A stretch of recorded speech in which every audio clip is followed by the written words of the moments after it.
auction, which means that buyers and sellers they're no longer aggressively trading at that price because you see a zero, right? So you can call it a finished auction, right? Finished auction just means buyers and sellers are no longer interested in trading at that price. There is a new price that essentially the market wants to trade at. Your job is to determine which price that's going to be, and more importantly, determine the direction in which that price is going to be, right? So is the direction upwards or downwards? So in this case, what we can see aggressive buyers have failed over here. We created a bearish fair value gap. So what that simply means is that these buyers have failed. So who's in control of the price? Is it buyers or sellers? It's sellers. The reason it's sellers is because we had a lot of aggressive buyers and they failed at this point to break above here. Bearish fair value gap. Lots of evidence that buyers are unsuccessful at driving price up. Now, let's take a look at this 1 minute fair value gap, and let's also bring about the price action that represents it, right? So notice how I'm saying these are candles and fair value gaps, right? So the actual price action is on the right hand side of the screen.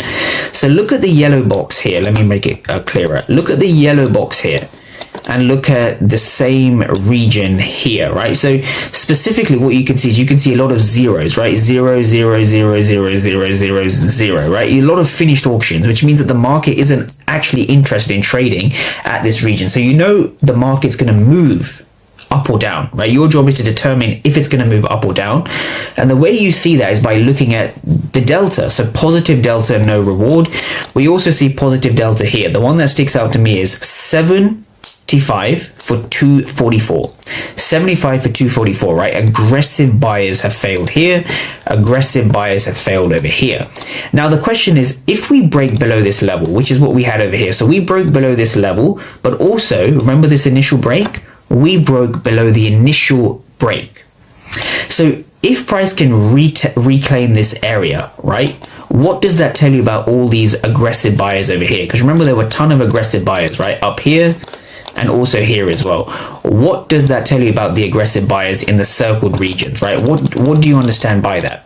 Who is in control of the price? Is it the buyers? Is it the sellers? Well, it's the sellers, right? Supply is in control because aggressive buyers have failed. Supply is in control. So what that means is this is actually a supply zone. This level that I spent 5-10 minutes explaining at the start is a supply zone, right? Not because it's above the weekly opening price or the daily opening price. Those things help.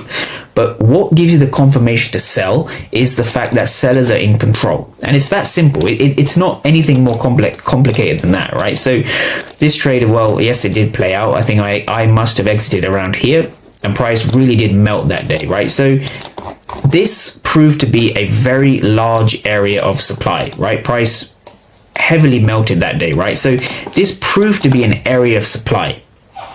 Now, if you want to catch risk to reward trades like this, you need to start understanding what's going on over here. And the only way you can understand that realistically is by understanding what's going on over here.